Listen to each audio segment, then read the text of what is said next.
നമസ്കാരം. മലയാളി വാർത്തയിലേക്ക് സ്വാഗതം. അതീവ സുരക്ഷാ പ്രാധാന്യമുള്ള മേഖലയാണ് വിമാനത്താവളങ്ങൾ.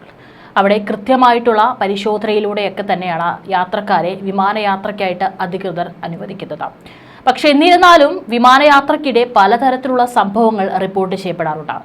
പലപ്പോഴും വിമാനത്തിന്റെ സാങ്കേതിക തകരാറുകൾ മൂലം വിമാനങ്ങൾ അടിയന്തരമായി ലാൻഡിംഗ് ചെയ്യാറുണ്ട്. അല്ലെങ്കിൽ സഹയാത്രികരുടെ എന്തെങ്കിലും പ്രശ്നങ്ങൾ കാരണം ഒരുപക്ഷെ ക്യാബിൻ ക്രൂ അംഗങ്ങൾക്ക് അത് പരിഹരിക്കാൻ സാധിച്ചില്ലെങ്കിലും അടിയന്തരമായി വിമാനങ്ങൾ ലാൻഡ് ചെയ്യാറുണ്ട്. മാത്രവുമല്ല, മറ്റെന്തെങ്കിലും പ്രശ്നങ്ങൾ കാരണമൊക്കെ തന്നെ മറ്റാർക്കെങ്കിലും വയ്യാതാവുക തുടങ്ങിയിട്ടുള്ള കാരണങ്ങളൊക്കെ ഉണ്ടെങ്കിൽ തന്നെ അടിയന്തരമായി വിമാനം ലാൻഡ് ചെയ്യുന്ന സംഭവങ്ങൾ പലപ്പോഴും നമ്മൾ കേട്ടിട്ടുണ്ടാകും. കഴിഞ്ഞ ദിവസം എല്ലാവരെയും ഒരുപോലെ നടുക്കിയ സംഭവമായിരുന്നു ഇറ്റലിയിലെ മിലാനിൽ ഒരാൾ ജെറ്റ് വിമാനത്തിന്റെ എഞ്ചിനിൽ കുടുങ്ങി മരിച്ച സംഭവം. അത് ലോകവ്യാപകമായി തന്നെ ഏറെ ശ്രദ്ധ പിടിച്ചുപറ്റിയിരുന്നു. എങ്ങനെയാണ് ഇത്തരത്തിലുള്ള മരണങ്ങൾ വളരെ അപൂർവമായിട്ടാണ് കേൾക്കുന്നത്.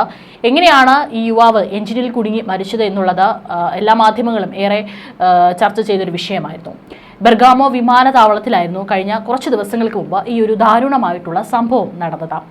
അപകടത്തെ തുടർന്ന് പുറത്തു വന്ന വാർത്തകളിൽ മരിച്ച വ്യക്തിയുടെ പേരോ മറ്റു വിശദാംശങ്ങളോ ഒന്നും തന്നെ ആദ്യം വെളിപ്പെടുത്തിയിരുന്നില്ല. എന്നാൽ ഇപ്പോൾ സംഭവത്തെക്കുറിച്ചുള്ള കൂടുതൽ വിശദാംശങ്ങൾ പുറത്തു വരികയാണ്. ആൻഡ്രിയ റൂസോ എന്ന 35-കാരനാണ് ഇത്തരത്തിൽ അതിദാരുണമായി മരിച്ചിരിക്കുന്നത്. ബെർഗാമോയ്ക്ക് അടുത്തുള്ള കാൽസിനേറ്റ് സ്വദേശിനിയാണ് ഇയാൾ. കഴിഞ്ഞ ചൊവ്വാഴ്ച രാവിലെ തന്റെ ചുവന്ന ഫിയറ്റ് 500 കാറിൽ ടെർമിനലിൽ പ്രവേശിച്ച ഇയാൾ വാഹനം ഉപേക്ഷിച്ച് കെട്ടിടത്തിലേക്ക് ഓടിക്കയറുകയായിരുന്നു. ടിക്കറ്റ് ഇല്ലാതെ വിമാനത്താവളത്തിലെത്തിയ റൂസോ റൺവേയിലേക്ക് പ്രവേശിക്കുന്ന ഭാഗത്തേക്കാണ് ഓടിപ്പോയത്. തുടർന്ന് ഉദ്യോഗസ്ഥർ ഇയാളെ തടയാൻ ശ്രമിച്ചു. അവരെ പിടിച്ചു മാറ്റി തള്ളിയ റൂസോ മിലാനിൽ നിന്ന് അസ്റ്റൂറിയാസിലേക്കുള്ള വോളോറ്റിയ വിമാനത്തിനടുത്തേക്ക് ഓടിക്കയറുകയായിരുന്നു. ആ സമയം വിമാനം ടേക്ക് ഓഫിനുള്ള തയ്യാറെടുപ്പിലായിരുന്നു. തുടർന്ന് ഇയാൾ വിമാനത്തിന്റെ എഞ്ചിനുള്ളിലേക്ക് വലിച്ചെടുക്കപ്പെടുകയായിരുന്നു. റൂസോ ആത്മഹത്യ ചെയ്തത് തന്നെയാണ് എന്നാണ് ഇപ്പോൾ മനസ്സിലാക്കാൻ കഴിയുന്നത്. ഇതിന്റെ പുതിയ ദൃശ്യങ്ങളും പുറത്തു വന്നിട്ടുണ്ട്. വിമാനത്തിന്റെ മുന്നിലേക്ക് ഓടുന്നതിനിടെ ഇയാൾ വീണതായും അവിടെ നിന്ന് എഴുന്നേൽക്കുന്നതായും കാണാനായിട്ട് സാധിക്കും. വീണ്ടും എണീറ്റ് റൂസോ എഞ്ചിന് നേർക്ക് കുതിക്കുമ്പോൾ സുരക്ഷാ ജീവനക്കാർ പേടിച്ച് തലയിൽ കൈവയ്ക്കുന്നതായും ദൃശ്യങ്ങളുണ്ട്. റൂസോയുടെ മൃതദേഹം വിമാനത്തിന്റെ എഞ്ചിനിൽ നിന്ന് താഴേക്ക് വീഴുന്നതും കാണാനായിട്ട് സാധിക്കും. വിമാനത്തിന്റെ വിൻഡോ സീറ്റിൽ നിന്ന് യാത്രക്കാർ പലരും ഈ കാഴ്ച കണ്ട് ഞെട്ടിത്തെരിക്കുകയായിരുന്നു. അങ്ങോട്ട് നോക്കരുതെന്ന് പലരും വിളിച്ചു പറയുന്നുണ്ടായിരുന്നു.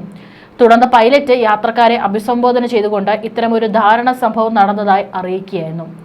ബെർഗാമോ പോലീസ് ആസ്ഥാനത്തെ സയന്റിഫിക് യൂണിറ്റിലെ വിദഗ്ധരും ഫ്ലൈയിംഗ് സ്ക്വാഡ് ഉദ്യോഗസ്ഥരും പോലീസ് ഉദ്യോഗസ്ഥരും അടിയന്തരമായി സംഭവ സ്ഥലത്തെത്തിയിരുന്നു. റൂസോ മയക്കുമരുന്നിന് അടിമയായിരുന്നു എന്നാണ് പോലീസ് പറയുന്നത്. വിമാനത്തിന്റെ യാത്ര തടസ്സപ്പെട്ടുവെങ്കിലും യാത്രക്കാർക്കായി മറ്റൊരു കമ്പനി തയ്യാറാക്കിയിരുന്നു. കൂടാതെ വിമാനത്താവളത്തിന്റെ പ്രവർത്തനവും കുറേ സമയം തടസ്സപ്പെട്ടിരുന്നു. പല വിമാനങ്ങളും വഴിതിരിച്ചു വിട്ടിരുന്നു. ഏതായാലും ഒരു ആത്മഹത്യ തന്നെയാണ് ഈ യുവാവ് ഉദ്ദേശിച്ചിരുന്നത്. അതിനു വേണ്ടിയിട്ടാണ് വിമാനത്താവളത്തിലേക്ക് ടിക്കറ്റ് ഒന്നുമില്ലാതെ ഓടിക്കയറിയതും ഇത്തരത്തിൽ അവിടെ നിന്നിരുന്ന മറ്റംഗങ്ങൾ അവിടുത്തെ വിമാനത്താവളത്തിലെ അധികൃതർ തടയാൻ ശ്രമിച്ചിട്ടും അവരെല്ലാം തള്ളി മാറ്റിക്കൊണ്ട് ഈ ഒരു എഞ്ചിന്റെ ഭാഗത്തേക്ക് വന്നതും എന്നാണ് അറിയാൻ സാധിച്ചത്.